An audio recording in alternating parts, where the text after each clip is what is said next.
अच्छा नहाते नहीं इसलिए गुजर पाते? अल्हम्दुलिल्लाह। यार वैसे क्या ना पूछा एकदम एक्सप्रेशन चेंज है। कब्रिस्तान गया कबर कट रहे सी कहना मैं भज के मछलियां ना फड़ लिया।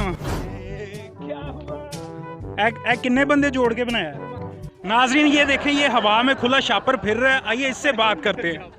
अस्सलाम वालेकुम नाजरीन, आप देख रहे हैं उकाड़ा की बात और मैं हूं आपके साथ अली शान चौधरी। आज हम मौजूद हैं मियां ज़बान पार्क उकाड़ा में और यहां पर लोगों से करेंगे बहुत ही फ़नी सवाल। कि सवाल आज का ये है कि इंसानी जिस्म का वो कौन सा हिस्सा है जो उसको पैदा होने के बाद मिलता है। आइए लोगों से बात करते हैं कि वो इसका क्या जवाब देते हैं।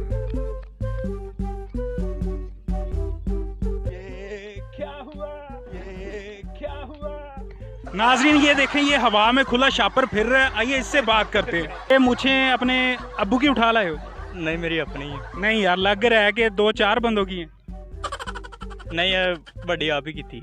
जनरल नॉलेज है अल्हम्दुलिल्लाह। काफ़ी के पास एवं गुजारे लायक कुट कुट के भरिया किन्ने? अभी आप ही। अच्छा सानू यह दसो कि इंसानी जिस्म का वो किहड़ा हिस्सा जिहड़ा उन्हें पैदा होने तो बाद मिलता है? नहीं पता। चल कोई है ना जुगत ला। तेरा मुंह इंजा जिवें लोटे ते छापर चढ़ाया। नाजरीन है पता किदा आंडा कंध च मारो ना आखिरी कतरा जिहड़ा कंध दे नालों डिग रहा हुंदा ना ए ओ है। ए कब्रिस्तान गया कबर कट रहे सी कहना मैं भज के मछलियां ना फड़ लिया। ओ मम्मा कब्रिस्तान केड़ी मछलियां आ गई यार वैसे क्या नाम पूछा एकदम एक्सप्रेशन चेंज कर। क्या करते हो? किस क्लास में? English literature. क्या बात है ज़बरदस्त। मतलब फिर आपके अंदर जनरल नॉलेज भी होगा और कॉमन सेंस भी होगी। अल्हम्दुलिल्लाह। मैं ये बताएं इंसानी जिस्म का वो कौन सा हिस्सा है जो उसको पैदा होने के बाद मिलता है? इंसानी जिस्म को कौन से हिस्सा जिसको पैदा होने के बाद मिलता है? अल्हम्दुलिल्लाह अल्लाह ताला उसको हर वैसी चीज़ अता कर देता है जो उसको पहले ही मिल जाती है। नहीं एक चीज़ ऐसी है जो पैदा होने के बाद मिलती है। वो अकल की बात है। अक्ल की बात ही नहीं है इसमें, चीज़ की बात हो रही है। अकल कोई चीज़ नहीं है। बीवी नहीं इंसानी जिस्म का हिस्सा नहीं।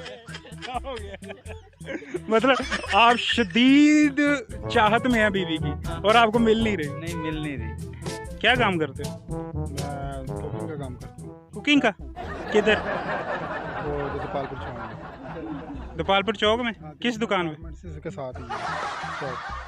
अच्छा और सूफी वाले मुझे लग रहा था किसी जगह पे देखा हुआ है। यार चने तो बोते दिया करो यार की हो गया। चने हुण चने फ्री दिया करने सानू ठीक है। अच्छा ए दसो इंसानी जिस्म का किहड़ा हिस्सा जिहड़ा उन्हें पैदा होने तो बाद मिलता है?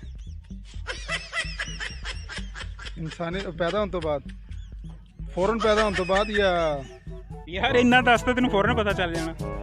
ये है कि बाद चो मिलता है, पक्का है। क्या नाम है आपका? मेरा नाम मोहम्मद वकास।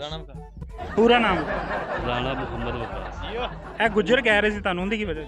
ये भाई ने छोटे अपने कहंदे चलदा रहंदा। अच्छा नहांदे नहीं इसलिए गुजर बन? अल्हम्दुलिल्लाह रोजाना ही नहांदा। अच्छा की प्रूफ है रोजाना नहांदे? की साबन नू पूछ लिए साबन गंदा कर दे। साबन बेशक तुसी पूछ सकदे। शादीशुदा? नहीं हाले शादी नहीं हुई? क्यों? बस वैसे ही। वैसे मतलब खराबी कुछ भी हैगी है साहब अल्हम्दुलिल्लाह। फिलहाल तो फिट है। फिलहाल फिट है, अगे दा पता नहीं। अगे दा पता कोई नहीं, जो शादी होगी आप ही बर्बादी हो जानी। इंसानी जिस्म का किहड़ा हिस्सा जिहड़ा उन्हें पैदा होने तो बाद मिलता है?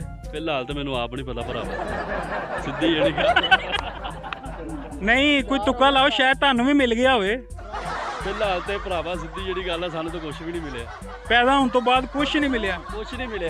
पैदा होने तो बाद हले कोई शै नहीं इजाफी मिली? नहीं कुछ भी नहीं मिली। सोच ला मिली है तो सिर्फ कपड़े या रब का नाम मिले। दसो जरा इंसानी जिस्म का किहड़ा हिस्सा जिहड़ा पैदा होने तो बाद मिलता है? फिलहाल तो मैनू आप नहीं पता। नहा लिया करो जवाब भावें ना दो। ठीक हो गया जी नाज़रीन यहाँ पर हमने लोगों से बात की, उनसे इसका आंसर मालूम करने की कोशिश की। सिर्फ हमें एक भाई ने इसका सही आंसर दिया, ये भाई थे।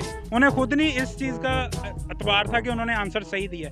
इसका आंसर सही है, दांत जो हैं इंसान को पैदा होने के बाद मिलते हैं। इसी के साथ उकाड़ा की बात की टीम को इजाज़त दीजिए। दुआ में याद रखिए। अल्लाह हाफ़िज़।